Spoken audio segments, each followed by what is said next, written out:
साथियों, आजकल हम देखते हैं कि नेताओं का एक वर्ग ऐसा है जो धर्म का मखौल उड़ाता है, उपहास उड़ाता है, लोगों को तोड़ने में जुटा है और बहुत बार विदेशी ताकतें भी इन लोगों का साथ देकर देश और धर्म को कमजोर करने की कोशिश करती दिखती है। हिंदू आस्था से नफरत करने वाले ये लोग सदियों से किसी न किसी भेष में रहते रहे हैं। गुलामी की मानसिकता से घिरे हुए लोग हमारे मत, मान्यताओं और मंदिरों पर, हमारे संत, संस्कृति और सिद्धांतों पर हमला करते रहते हैं। ये लोग हमारे पर्व, परंपराओं और प्रथाओं को गाली देते हैं। जो धर्म, जो संस्कृति स्वभाव से ही प्रगतिशील है, उस पर ये कीचड़ उछालने की हिम्मत दिखाते हैं। वहीं प्रधानमंत्री मोदी और मेलोनी की दोस्ती तो हमेशा सुर्खियों में रहती है, लेकिन इस बार मेलोनी अपने अलग अंदाज के लिए चर्चा में है। इस बार मेलोनी ने लेफ्ट गैंग को खूब खरी खरी सुनाई। वीडियो सोशल मीडिया पर ट्रेंड करने लगा। लोग मेलोनी के इस अंदाज की जमकर तारीफ कर रहे हैं। मेलोनी ने न सिर्फ लेफ्ट गैंग पर करारा प्रहार किया, बल्कि मोदी, मेलोनी और ट्रंप की अटूट दोस्ती का संदेश भी पूरी दुनिया को दे दिया।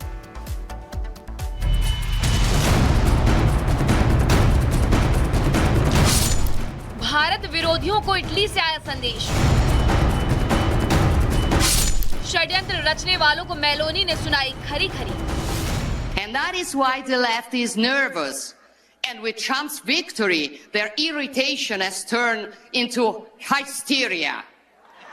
Not only because conservatives are winning, but because conservatives are now collaborating globally. Italy के प्रधानमंत्री जॉर्जिया मेलोनी एक कार्यक्रम के दौरान लेफ्ट गैंग पर जमकर बरसी। मेलोनी ने वामपंथियों को न सिर्फ खरी खरी सुनाई, उनके दोहरे मापदंड पर सवाल उठाए। वहीं मोदी, मेलोनी और ट्रंप की जोड़ी को विश्व का सबसे मजबूत नेतृत्व बताया। When Bill Clinton and Tony Blair created the global leftist liberal network in the 90s, they were called statesmen.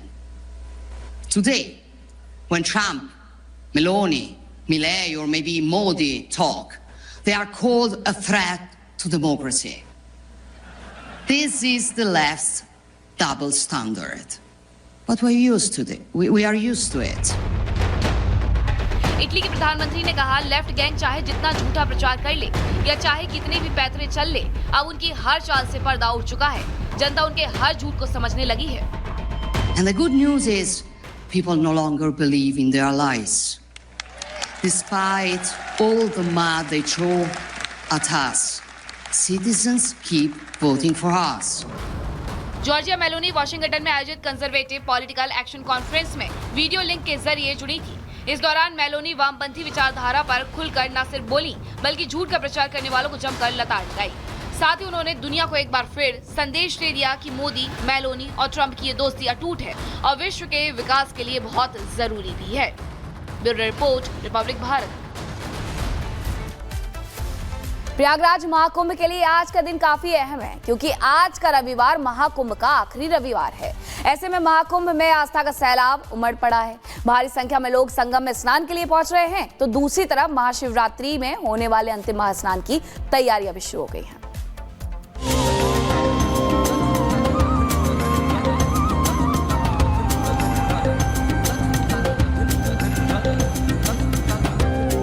Mahakumbh में चारों दिशाओं से श्रद्धालुओं का आना जारी है।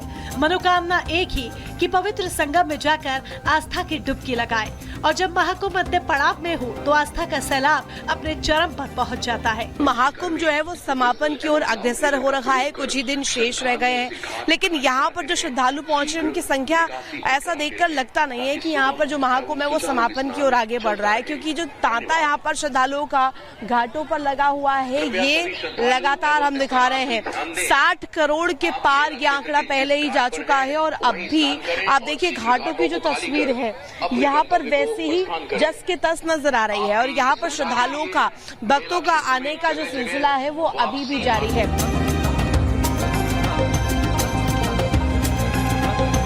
बीते दिन के साथ यहाँ पर पहुँचने वाले लोगों की संख्या भी बढ़ती जा रही है। हालात ये है कि अब यहाँ पर पिछले कई दिनों से 1 करोड़ से ज्यादा लोग पहुँच रहे हैं और पवित्र संगम में पावन स्नान कर रहे हैं। कोई डर नहीं, किसी प्रकार का कोई भी डर नहीं है यहाँ पे। आराम से आ गए? बिल्कुल आराम से आए हैं। बाई रोड आए ट्रेन से? बाई रोड अपनी गाड़ी से। तो आप जाम में थोड़ा फंसे होंगे, दिक्कत हुई होगी? नहीं, थोड़ा बहुत तो हल्का बड़ा जाम तो है, इतनी पब्लिक आएगी तो बाद सब गायब हो जाएगा। एक स्नान हुआ सब फ्री। जो ये महाकुंभ का पर्व है, योगी सरकार ने ऐसी व्यवस्था करके दिखा दी, प्रशासनिक व्यवस्था, शायद अंतर्राष्ट्रीय स्तर बढ़िया व्यवस्था नहीं हो सकती। प्रयागराज महाकुंभ में 26 फरवरी को महाशिवरात्रि के अवसर पर अंतिम पवित्र स्नान होगा। इस मौके पर संगम में डुबकी लगाने के लिए श्रद्धालुओं की काफी भीड़ उमड़ रही है। मेले का अंतिम वीकेंड होने की वजह से भक्तों का रेला लगा है। हम लोगों का अनुभव बहुत अच्छा है, बहुत अच्छी सुगम व्यवस्था है और बहुत श्रद्धालु हैं, भीड़ है और नियंत्रण बहुत अच्छा है और सभी कुछ हो गया। हाँ, जबरदस्त स्नान करके? अरे पूरी थकावट दूर हो गई, पूरी रात का स्नान हो गया, बहुत अच्छे से कहाँ से आ रहे हैं? कानपुर से आ रहे हैं। कानपुर से आ रहे हैं?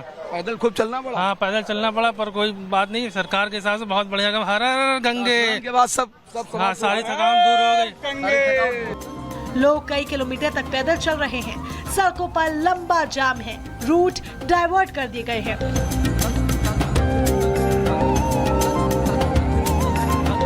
इन तमाम कठिनाइयों के बावजूद लोगों की आस्था में कोई कमी नहीं।